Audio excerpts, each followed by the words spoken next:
الذین آمنوا اتقوا اللہ وکونوا مع الصادقین صدق اللہ العظیم۔ قرآن مجید فرقان حمید سورہ توبہ۔ اللہ رب العزت نے ارشاد فرمایا یا ایھا الذین آمنوا اتقوا اللہ وکونوا مع الصادقین، اے ایمان والو اللہ سے ڈرو اور سچے کے ساتھ ہو جاؤ، سچوں کے ساتھ ہو جاؤ۔ اللہ تبارک و تعالیٰ نے قرآن کی اس آیت میں سچوں کے ساتھ رہنے کا حکم ارشاد فرمایا، اور یہ حکم تمام مسلمانوں کو ہے اور قیامت تک ہے۔ اب پہلا معنی اتقوا اللہ، یہ بھی حکم ایمان والوں کہ تم اللہ سے ڈرو۔ اللہ سے ڈرنے کا مطلب کیا ہے؟ ہم خدا سے نہیں ڈرتے۔ جو بندہ گناہوں پر دلیر ہو وہ خدا سے نہیں ڈرتا۔ جس چیز کا جو خوف اور ڈر ہو،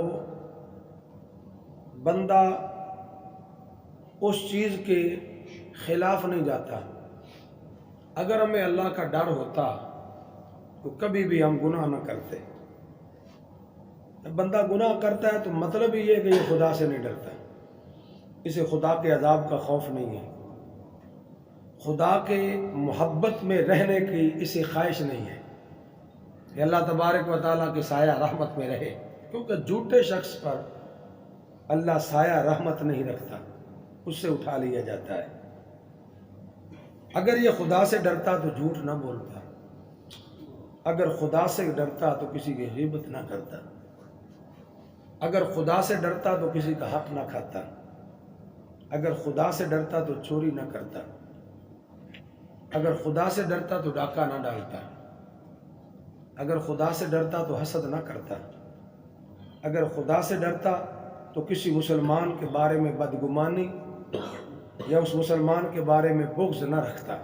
یہ سارے گناہوں کی دلدل میں یہ جو پھنسا ہوا ہے، مطلب اس کا ہے کہ یہ خدا سے نہیں ڈرتا۔ اگر یہ اللہ سے ڈرے تو جھوٹ کبھی نہ بول رہے۔ اب پہلا طریقہ یہ ہے خدا سے ڈرنے کا، اسے یقین ہونا چاہیے کہ خدا مجھے دیکھ رہا ہے۔ ایک عورت بڑی نیک تھی، ایک بندہ اس کے حسن پر فریفتہ ہو گیا، اس نے تنہائی میں دیکھ کر، قافلے کے ساتھ یہ دونوں جا رہے تھے، قافلے کی تنہائی جب اسے میسر آئی تو اس نے اس عورت سے کہا کہ میں تم سے محبت کرتا ہوں۔ اسے اپنی محبت کا اس کے سامنے اظہار کر دیا، لہذا میں تمہارے لیے تنہائی چاہتا ہوں۔ اس نے کہا جب رات ہو جائے نا، رات سارے سو جائیں پھر میرے پاس آنا۔ رات ہوئی، قافلے والے ٹھہرے، یہ گیا، اس نے کہا جا دیکھ کے کوئی جاگ تو نہیں رہا۔ یہ گیا، پورا قافلہ دیکھا، جلدی جلدی آ گیا، بڑا خوش ہوا، نہیں جی کوئی نہیں دیکھ رہا، کوئی نہیں دیکھ رہا۔ اس عورت نے کہا کوئی بھی نہیں دیکھ رہا؟ ہاں کوئی بھی نہیں دیکھ رہا۔ اس نے کہا دیکھ لینا، کوئی دیکھ رہا ہے ہمیں؟ اس نے کہا جی کوئی نہیں دیکھ رہا۔ اس نے کہا ایک ذات ہے جو ہمیں دیکھ رہی ہے۔ کون ہے جی؟ وہ خدا کی ذات ہے۔ پہلے اسے سلا کے آ، کبھی وہ تو لاتا خود ہو سے نہ تم ولا نوم، اسے تو اونگ بھی نہیں آتی، سونا تو بڑی دور کی بات ہے۔ تو فرمایا پھر دیکھ رہا یا نہیں دیکھ رہا؟ کہ جی دیکھ رہا۔ فرمایا اسے ڈرنا چاہیے کہ نہیں؟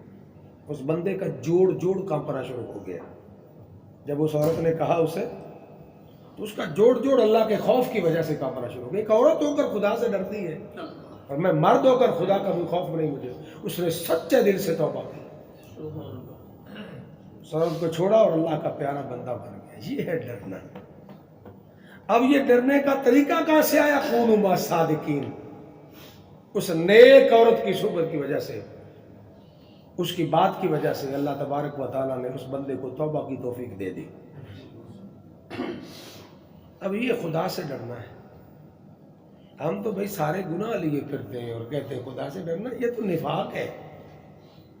ہم کہیں کہ یہ کام ہم نہیں کرتے لیکن کرتے بھی ہیں۔ دنیا سے تو چھپا لیں گے، خدا سے کیسے بندہ چھپائے گا؟ میرے مصطفیٰ صلی اللہ علیہ وسلم نے فرمایا قیامت والے دن بندے کے منہ پر پٹی باندھ دی جائے گی اور اس کا ہر عضو اس کے خلاف گواہی دے گا، یا اس کے موافق یا اس کے خلاف۔ اور حتیٰ کہ رسول اللہ صلی اللہ علیہ وسلم نے ارشاد فرمایا اس کی ران کا گوشت، یہ پٹ کا گوشت جو ہے، یہ بھی اس کے خلاف یا اس کے موافق گواہی دے گا۔ اگر یہ نیکی کے لیے گیا تھا تو اس کے موافق گواہی آئے گی، کسی اور کی تو ضرورت ہی نہیں پڑے گی نا، دوسرے گواہ کی تو ضرورت ہی نہیں پڑی، تیرے جسم کے عضو تیرے خلاف گواہی دیں گے۔ اب دنیا سے مکر گیا جائے گا، جی میں نے تو یہ نہیں کیا، میں نے تو وہ نہیں کیا، لیکن خدا سے کیسے مکر سکتا ہے؟ اس لیے اس نے پہلے فرما دیا یا ایھا الذین آمنوا اتقوا اللہ، یہ جو آمنوا کا لفظ ہے نا، خدا کی قسم، یہ اگر بندہ اس دن پر غور کرے نا، اس سے خدا کی محبت ایمان والوں سے کمال کی جھلکتی ہے۔ کسی اور کو نہیں کہا، ایمان والوں کو کہا ہے، ایمان والوں کو ڈرایا جا رہا ہے، ڈر جاؤ مجھ سے، میں تمہیں بخشنا چاہتا ہوں، میں تمہیں بخشنا چاہتا ہوں، ڈر جاؤ مجھ سے، ڈر جاؤ مجھ سے۔ وہ کہتے ہیں نا فاروق اعظم کے دور میں نا ایک نوجوان تھا، بڑا خوبصورت نوجوان تھا، اللہ ان خوبصورت جسموں کو جہنم کی آگ سے بچا لے، یہ جسم تو جنت کے مالک بننے چاہیے۔ نوجوانوں، جنت تمہاری ہے، جہنم نہیں ہے، اس کی طرف دوڑو، قرآن کہہ رہا ہے اس جنت کی طرف دوڑو، اس مغفرت کی طرف دوڑو جس کی لمبائی چوڑائی آسمان و زمین جتنی ہے۔ تو وہ نوجوان تھا، 5 وقت نماز مسجد نبوی میں پڑھتا تھا، بڑا خوبصورت تھا، مدینے کا جو تھا یار، مدینے کا جو تھا، مدینے کو تو کتے کی کیا شان ہے، مدینے کا تو سگ بڑا پیارا ہے۔ ایک بندہ کہنے لگا تم اچھے بڑے آدمی ہو کر یار کتا کتا کرتے رہتے ہو، اپنے آپ کو سگ کہتے ہو، سگ کتے کو کہتے ہیں نا، تم تو انسان ہو اور اپنے آپ کو اتنا گرا دیا ہے۔ میں نے کہا یار بات یہ ہے، تمہیں یقین ہے کہ تو بخشا جائے گا؟ اس نے کہا نہیں جی اللہ گرا مت پر۔ میں نے کہا پھر کتا تو اس سے اچھا نہیں ہے، جو بندے کی شکل بن کے جنت میں جائے گا۔ کتے نے وفا کی تھی نیک لوگوں کے ساتھ، یہ ہے کون مع الصادقین۔ چلا تھا اصحاب کہف کے پیچھے، اصحاب کہف نے پیچھے سے اسے دھکیلا، پیچھے کو بھی چلا جا، تو کتا ہے، تیرا کام ہے بھونکنا، خود بھی مرے گا ہمیں بھی مروائے گا۔ اس نے عرض کی یا اللہ مجھے زبان دے، تیرے بندوں سے تیرے ولیوں سے بات کرنا چاہتا ہے۔ اللہ نے زبان دی، یہ بول کر کہنے لگا کہ میں وہ کتا نہیں ہوں جو ولیوں کو بھونکوں، میں تمہاری راکھی کروں گا، تمہارے ساتھ وفا کروں گا۔ رسول اللہ نے فرمایا یہ کتا بھی جنت میں جائے گا۔ میں نے کہا یار 2 کام ہیں۔ جنید بغدادی جا رہے تھے، کتا راستے میں انہیں بھونکنا شروع ہو گیا، کتے کو پکار کر کہتے ہو کتے آ، میں نے کیوں بھونکدا پہ؟ 2 باتوں میں سے ایک بات ضرور ہوگی، اگر نہ بخشا گیا تو پھر تو مجھ سے اچھا ہے، لیکن اگر بخشا گیا تو میں تجھ سے اچھا ہوں۔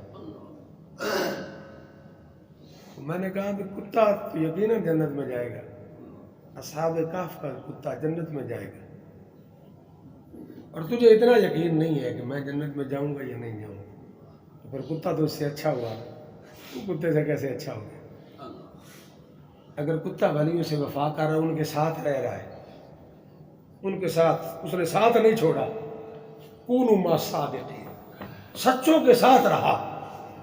کتے کو اللہ پاک نے اتنا پاکیزہ فرما دیا، اتنا پاکیزہ کر دیا، ناپاک تو جنت میں جائے گا ہی نہیں، جنت میں جائے گا ہی پاک۔ اللہ نے اس کتے کو اتنا پاک کر دیا ان کی صحبت کی وجہ سے، ان کی صحبت کی وجہ سے، کہ وہ کتا جنت میں جائے گا۔ انسان اگر نیکوں کی صحبت اختیار کرے، سچوں کی صحبت کرے، اختیار کرے، تو بزرگ فرماتے ہیں کہ جب بندہ ولیوں کے پاس بیٹھتا ہے، نیک لوگوں کے پاس بیٹھتا ہے، تو نیک لوگوں کی صحبت میں بیٹھنے کی وجہ سے جو انوار اور جو اللہ کا نور ان پر برس رہا ہوتا ہے، وہ بیٹھنے والے پر بھی برس رہا ہوتا ہے، اسے بھی وہ نصیب ہو جاتا ہے۔ اس لیے شیخ شہاب الدین سہروردی رحمۃ اللہ تعالیٰ علیہ عوارف المعارف میں نقل کرتے ہیں کہ بندہ فقیر نہ ہو،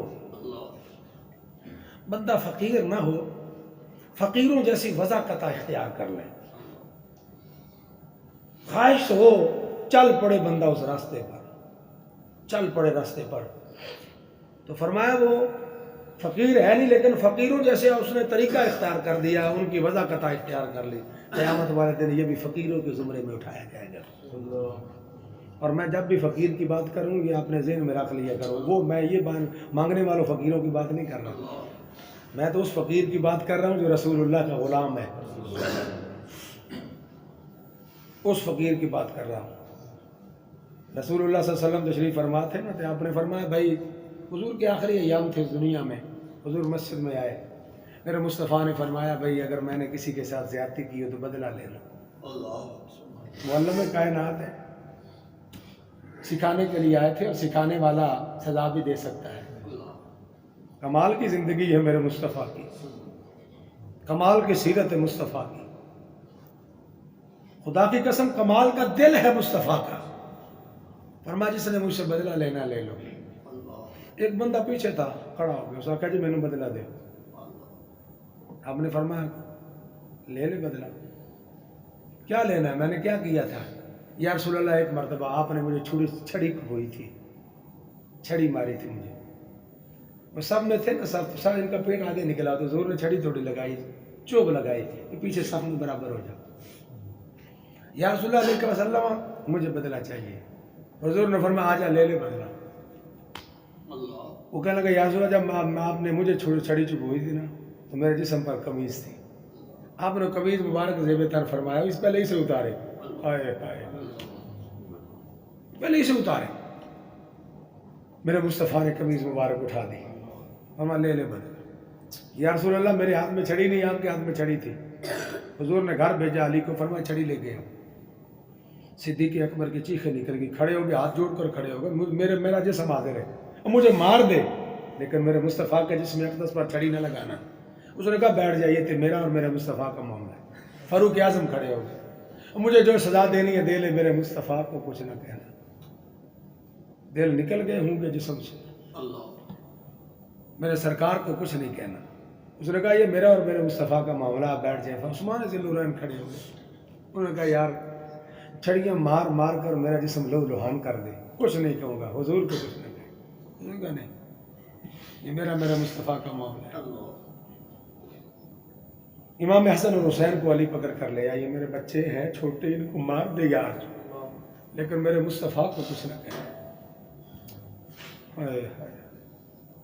چھڈ کے مدینہ جدوں حسین پیارا چلیا، رنی ساری دنیا تے عرش بھی ہلیا. چھڈ کے مدینہ جدوں حسین پیارا چلیا، رنی ساری دنیا تے عرش بھی ہلیا. چھڈ کے مدینہ جدوں وہ حسین فرمایا ان کو مار لو، جو سزا دینی دے لو، حضور کو کچھ نہ کچھ. لگا یہ میرا اور میرے سرکار کا معاملہ ہے. علی چھڑی لے کر آ گئے، اس نے چھڑی پکڑی، اب تروڑتا مروڑتا دوڑتا ہوا حضور کے مہر نبوت کو جا کے چومنا شروع ہو گیا. اپنے جسم کو سرکار کے جسم اقدس سے لگا رہا ہے، مس کر رہا، چوم رہا مہر نبوت، اور رو کر عرض کرتا ہے آقا گستاخی کرنا مقصود نہیں تھا، میں کون ہوں آپ کو چھڑی لگانے والا، لیکن چونکہ آج آپ نے فرمایا تھا کہ جس نے بدلہ لینا لے لو، تو میرے دل نے گواہی دی آج موقع مل گیا ہے. عشق جوبن پہ آیا، میں نے کہا آج موقع مل گیا ہے، اپنے جسم کو حضور کے جسم اقدس سے مس کر لے، تجھ پر جہنم کی آگ حرام ہو جائے گی. اب یہ اثر ہے، یہ اثر ہے کہ چھوڑنا نہیں ہے. پھر نہیں چھوڑا تو قرآن نے کہا رضی اللہ عنہم ورضوا عنہ، اس سے بڑا لفظ کوئی نہیں ہے ان کی شان میں. اللہ ان سے راضی ہو گیا، یہ خدا سے راضی ہو گئے. ساتھیوں خدا سے ڈرنے کا مقصد یہ ہے، خدا ہم سے محبت کرتا ہے. ان لفظوں کو بار بار پڑھنا، یا ایھا الذین آمنوا اتقوا اللہ، اور ایمان والو اللہ سے ڈرو. اللہ مثال سے پاک ہے.